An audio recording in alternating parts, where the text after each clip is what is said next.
আসসালামু আলাইকুম। সমস্ত প্রশংসা মহান আল্লাহর জন্য। আমরা তারই প্রশংসা করি, তার কাছে সাহায্য চাই, তার নিকটই ক্ষমা প্রার্থনা করি। আর আমরা নিজেদের মন্দ আর খারাপ কাজের ক্ষতি থেকে আল্লাহর কাছে আশ্রয় কামনা করছি। আল্লাহ যাকে সঠিক পথে পরিচালিত করেন তাকে কেউ পথভ্রষ্ট করতে পারে না, আর যাকে তিনি পথভ্রষ্ট করেন তাকে হেদায়েত করার কেউ নেই। আমি সাক্ষ্য দিচ্ছি যে আল্লাহ ছাড়া সত্যিকারের কোনো ইলাহা নেই, তিনি এক, তার কোনো অংশীদার নেই। আমি আরও সাক্ষ্য দিচ্ছি যে মুহাম্মদ সাল্লাল্লাহু আলাইহি ওয়াসাল্লাম তার বান্দা আর রসুল। তিনি রিসালাত পৌঁছে দিয়েছেন, আমানত পূর্ণ করেছেন, উম্মতের প্রতি উপদেশ দিয়েছেন। মৃত্যু অবধি আল্লাহর পথে সত্যিকারের জিহাদে রত ছিলেন। আল্লাহ তার উপর দরুদ অবতীর্ণ করুন, তার পরিবার পরিজন সাহাবীদের উপর শান্তি বরকত নাজিল করুন। আর যারা কিয়ামত পর্যন্ত তার পথ অনুসরণ করে চলবে, তার সুন্নাহকে আঁকড়ে ধরে থাকবে, তাদের উপরও শান্তি অবতীর্ণ হোক। অতএব নিশ্চয়ই মহান আল্লাহ মানুষকে সৃষ্টি করেছেন তার আনুগত্যের জন্য, যা তার সন্তুষ্টি অর্জনের কারণ। তিনি মানুষকে অবাধ্যতা থেকে নিষেধ করেছেন, যা আল্লাহর ক্রোধের কারণ। আল্লাহ তাআলা বলেন, অতএব কেউ অনুপরিমাণও সৎ কাজ করলে সে তা দেখতে পাবে, আর কেউ অনুপরিমাণও অসৎ কাজ করলে তাও সে দেখতে পাবে। মহান আল্লাহ আরও বলেন, হে মুমিনগণ, আল্লাহকে ভয় করো যেমনভাবে তাকে ভয় করা উচিত। তোমরা মুসলিম না হয়ে কখনো মৃত্যুবরণ করো না। সূরা আল ইমরানের 102 নম্বর আয়াত। তিনি আরও বলেন, হে ঈমানদারগণ, তোমরা আল্লাহকে ভয় করো, সঠিক কথা বলো, তিনি তোমাদের জন্য তোমাদের কাজগুলোকে শুদ্ধ করে দেবেন এবং তোমাদের পাপগুলো ক্ষমা করে দেবেন। আর যে ব্যক্তি আল্লাহ তার রাসূলের আনুগত্য করে সে অবশ্যই এক মহা সাফল্য অর্জন করলো। সূরা আহজাবের 70-71 নম্বর আয়াত। হে আল্লাহর বান্দাগণ, নিশ্চয়ই মহান আল্লাহ আমল কবুলের জন্য এমন শর্ত করেছেন যা ব্যতীত আমল কবুল হয় না, আমলের উদ্দেশ্য বাস্তবায়ন হয় না, আমলের প্রতিদানও পাওয়া যায় না। এটি অন্তরের কাজসমূহের মধ্যে অন্যতম একটি শর্ত। এ সম্পর্কে কেবল গায়েবের জ্ঞানের অধিকারী আল্লাহই অবগত রয়েছেন। নিশ্চয়ই মহান আল্লাহ আমলে সালেহ, সৎ আমলের জন্য এমন একটি শর্ত করেছেন যে শর্ত পূরণ না হলে সেসব আমল কবুল হয় না, তাদের উদ্দেশ্য পূর্ণ হয় না, তার বিনিময়ে কোনো প্রতিদানও পাওয়া যায় না। এটি এমন একটি সত্য যা অন্তরের শ্রেষ্ঠ আমলগুলোর অন্তর্ভুক্ত।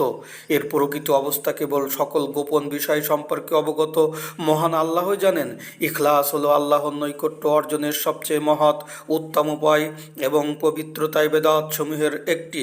আপনারা কি জানেন ইখলাস কি?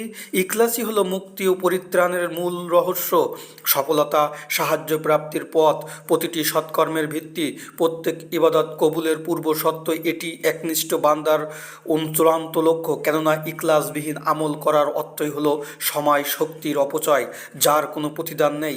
ইখলাস ছাড়া সালাত সিয়ামের কোনো সওয়াব নেই, এমনকি ইখলাসবিহীন সাদাকারও কোনো মূল্য নেই। হে আল্লাহর বান্দাগণ, ইখলাস হলো লোক দেখানো মনোভাবের মিশ্রণ থেকে অন্তরের পবিত্রতা অর্জন, নফসের খেয়াল খুশি থেকে নিজেকে পরিশুদ্ধ করা, অন্তরে গোপন অবস্থাকে নিজ স্বার্থ লাভের চিন্তা থেকে মুক্ত রাখা, আল্লাহর জন্যই আমলকে একনিষ্ঠ করা, মানুষের সন্তুষ্টির দৃষ্টি না দিয়ে তাদের কাছ থেকে দুনিয়াবি কিছু লাভ করা, অস্থায়ী কোনো উপকার পাওয়ার আশা না করে কেবল আল্লাহর সন্তুষ্টির জন্যই অন্তরকে খালেস করা। সর্বোপরি একজন বান্দার ইচ্ছাকে আল্লাহর সন্তুষ্টির দিকে নিবদ্ধ করা, তার সন্তুষ্টিকে নিজের চূড়ান্ত লক্ষ্য বানানোই হচ্ছে ইখলাস। ইখলাস হলো একমাত্র আল্লাহর জন্যই উদ্দেশ্যকে খালেস করা, যার মাধ্যমে এক ও অদ্বিতীয় মহান আল্লাহর নৈকট্য লাভের জন্য প্রতিটি আমল এমনভাবে করা যাতে তার সন্তুষ্টির সওয়াবের আশা করা যায়, তার অসন্তুষ্টি শাস্তিকে ভয় করা হয়। এতে লোক দেখানো মনোভাব, মানুষের কাছে সুনাম কুড়ানোর ইচ্ছা, মানুষের কাছ থেকে দুনিয়াবি কোনো ফায়দা লাভের ইচ্ছা থাকে না।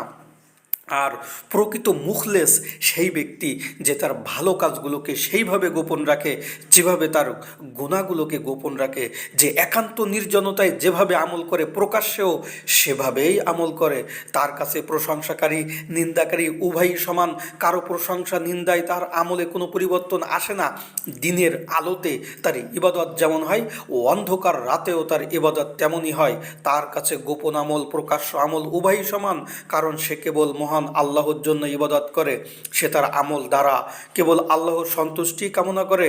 হে মানুষ, ইখলাস হলো বিশ্বাস, আমলে সত্যবাদী হওয়া, অন্তরকে শিরক, লোক দেখানো মনোভাব, কপটতা, কলুষতা থেকে সম্পূর্ণভাবে পরিশুদ্ধ করা। মহান আল্লাহ বলেন, বলো আমার সালাত, আমার যাবতীয় ইবাদত, আমার জীবন, আমার মরণ সব কিছু বিশ্বজগতের প্রতিপালক আল্লাহর জন্য নিবেদিত, তার কোনো শরিক নেই। আমাকে এরই নির্দেশ দেওয়া হয়েছে, আর আমি সর্বপ্রথম আত্মসমর্পণকারী। সূরা আনআমের 162-163 নম্বর আয়াত। আল্লাহ তাআলা আরও বলেন, অতএব আল্লাহর ইবাদত করো, তারই আনুগত্যে একনিষ্ঠ হয়ে জেনে রেখো, খালেস দিন কেবল আল্লাহরই জন্যে। সূরা জুমারের 2 এবং 3 নম্বর আয়াত। মহান আল্লাহর নিকটে কোনো কাজের মূল্য নির্ধারিত হয় সে কাজের ইখলাস অনুযায়ী। সুতরাং যে ব্যক্তি তার আমল মানুষকে দেখানোর উদ্দেশ্যে বা শোনানোর উদ্দেশ্যে সম্পাদন করে যাতে লোকেরা তাকে সম্মান করে, তাকে বড় মনে করে অথবা তার ব্যাপারে ভালো ধারণা করে, মহান আল্লাহ কিয়ামত দিবসে তার সেই কাজ মানুষের সামনে প্রকাশ করে দেবেন, তাকে সবার সামনে লজ্জিত করবেন। ইবনু আব্বাস রাদিয়াল্লাহু আনহুমা থেকে বর্ণিত, তিনি বলেন, রাসূল সাল্লাল্লাহু আলাইহি ওয়াসাল্লাম বলেছেন, যে ব্যক্তি জনসম্মুখে প্রচারের ইচ্ছায় নেক আমল করে, আল্লাহ তাআলাও তার কৃত কর্মের অভিপ্রায়ের কথা লোকদেরকে জানিয়ে শুনিয়ে দেবেন। আর যে ব্যক্তি লৌকিকতার উদ্দেশ্য কোনো নেক কাজ করে, আল্লাহ তাআলাও তার প্রকৃত উদ্দেশ্যের কথা লোকদের মাঝে ফাঁস করে দিবেন। হে আল্লাহর বান্দাগণ, ইখলাস হলো আমল কবুলের অন্যতম একটি শর্ত।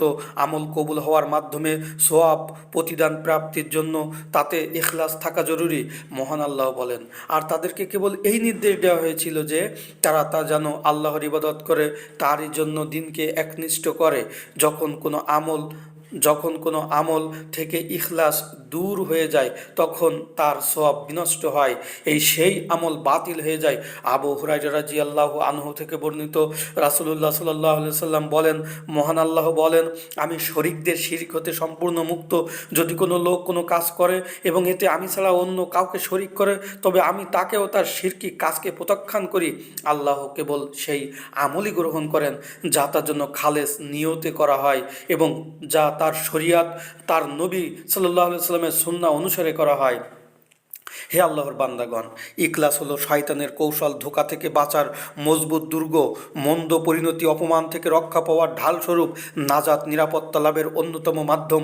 আর শয়তান আল্লাহর মহিমার কসম করে বলেছিল, যে সম্পর্কে মহান আল্লাহ বলেন, সে বলল, আপনার ইজ্জতের কসম, আমি তাদের সকলকে বিপদগামী করে ছাড়ব, তাদের মধ্যে আপনার একনিষ্ঠ বান্দাদের বাদে।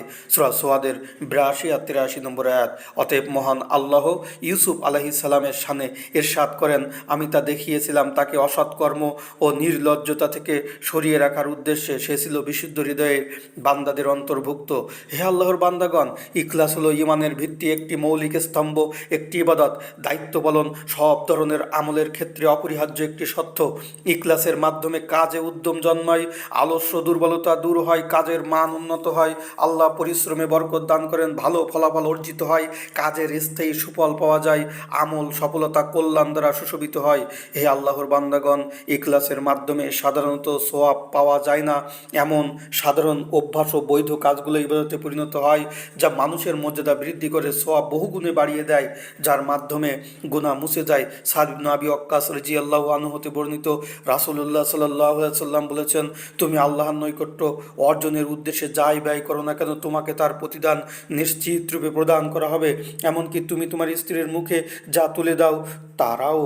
আল্লাহ অতএব, হে আল্লাহর বান্দাগণ, বিশুদ্ধ নিয়ত ব্যতীত আমল কেবল পণ্ডশ্রম, তার কোনো মূল্য নেই। ইখলাসবিহীন নিয়তের মধ্যে লোক দেখানো মনোভাব থাকে, আর সুন্নাহর অনুসরণ ব্যতীত ইখলাসও শেষ পর্যন্ত অর্থহীন হয়ে যায়। অতএব আল্লাহ তাআলা আমাদের এই আলোচনা থেকে সঠিক আমল করার তৌফিক দান করুন। আল্লাহুম্মা আমিন।